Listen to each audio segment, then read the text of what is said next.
नमस्कार विद्यार्थी मित्रों। आज हम जो चर्चा करने वाले हैं, जो हमारी प्रथम कहानी है, उसमें हमने आगे चर्चा की कि किस प्रकार चरित्र चित्रण होता है, किस प्रकार कहानी कला के तत्वों के आधार पर विवेचना होती है कहानी की। आज जो उसी में ही अलग ढंग से जो आपको ससंदर्भ पूछा जाता है, तो कौन कौन से ससंदर्भ पूछे जाते हैं, ससंदर्भ पूछे जाने पर हमें कौन कौन सी बातें याद रखनी होती है और हमें क्या क्या करना चाहिए, वह आज मैं आपको समझाने वाला हूँ। तो यह जो प्रथम कहानी है हमारी इंदुमती, तो उसमें देखिए दो संदर्भ जो है आपको इंदुमती में से पूछे जा सकते हैं। दोनों में पहले पढ़ लेता हूँ कि सुंदरी, मैं सच कहता हूँ, तुम्हारा मुंह देखने से मुझे इस परिश्रम का कष्ट जरा भी नहीं व्यापता। यदि तुम यूं ही मेरे सामने खड़ी रही तो मैं बिना अन्न जल लिए सारे संसार के पेड़ काट रख दूँ। ठीक है, यह एक संदर्भ है जो पूछा गया है। और दूसरा है जो प्यारी, सावधान, ऐसा बोलकर भी न करना। अपने पिता का क्रोध याद करो। अब कि उन्होंने तुम्हें लकड़ी उठाते या हमसे बोलते देख लिया तो सर्वनाश हो जाएगा। तो इस प्रकार दो जो संदर्भ है, वह संदर्भ जो है हमें आगे की जो हमारी एग्जाम्स थी उनमें पूछे गए। तो देखिए दोनों को मैंने एक साथ इसलिए पढ़ा है क्योंकि यह जो है मुख्य चीज़ होती है कि यह जो बोलने वाला व्यक्ति है, जिसको बोलता है, दोनों एक ही है।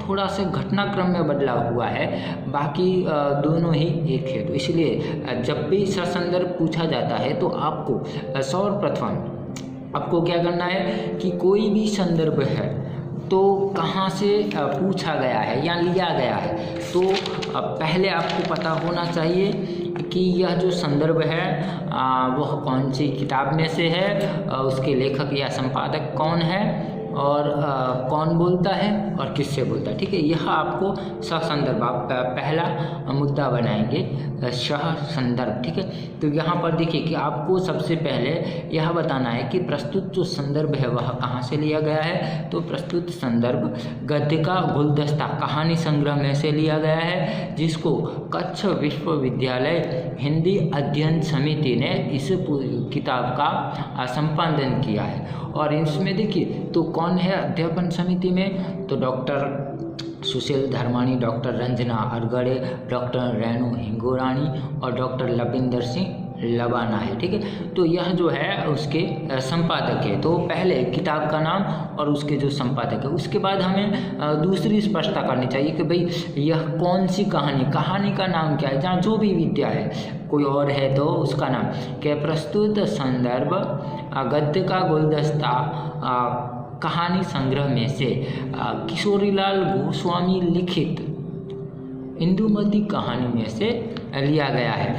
फिर देखिए उसके बाद आपको स्पष्ट करना होता है कि कौन बोलता है, किससे बोलता है, कब बोलता है। तो यहाँ पर देखिए प्रस्तुत जो दोनों संदर्भ है वह कौन बोलता है, तो प्रस्तुत दोनों संदर्भ जो युवक है या जो राजकुमार चंद्रशेखर है वह बोलता है। किससे बोलता है, तो वह जो इंदुमती जो है, राजकुमारी जो है, जंगल में जो रह रहे थे उससे बोलता है। कब बोलता है, तो जब उसके पिताजी के आदेश पर, जब चंद्रशेखर कार्य कर रहा होता है और जब वह उसकी सहायता कर रही होती है, तब वह टोकते हुए दोनों संदर्भ बोलता है। ठीक है, तो यहाँ पर देखिए कि चंद्रशेखर जो है जो इंदुमती से बोलता है और उससे उसके पिताजी के जो आदेश है वह मानने के लिए बोलता है। अब देखिए उसका दूसरा टॉपिक होगा प्रसंग। तो प्रस्तुत प्रसंग कहाँ का है, तो देखिए प्रस्तुत जो दोनों प्रसंग है वह दोनों ही प्रसंग कहाँ के, तो इंदुमती की जो कुटिया हैं, जो सोन टेकरी नामक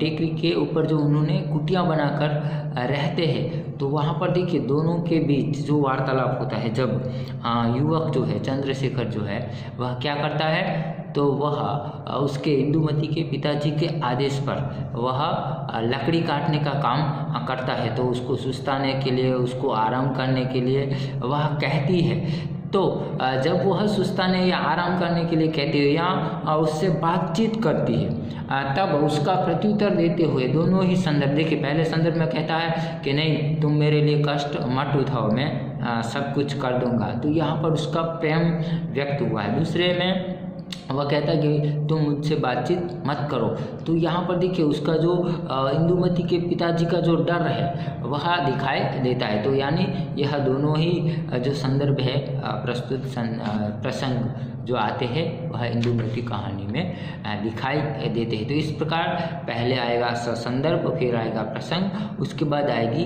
व्याख्या। हमें क्या करना है, सह संदर्भ व्याख्या। तो जो उसका अगला पॉइंट बनता है वह बनेगा व्याख्या। उसके बाद देखिए अगला टॉपिक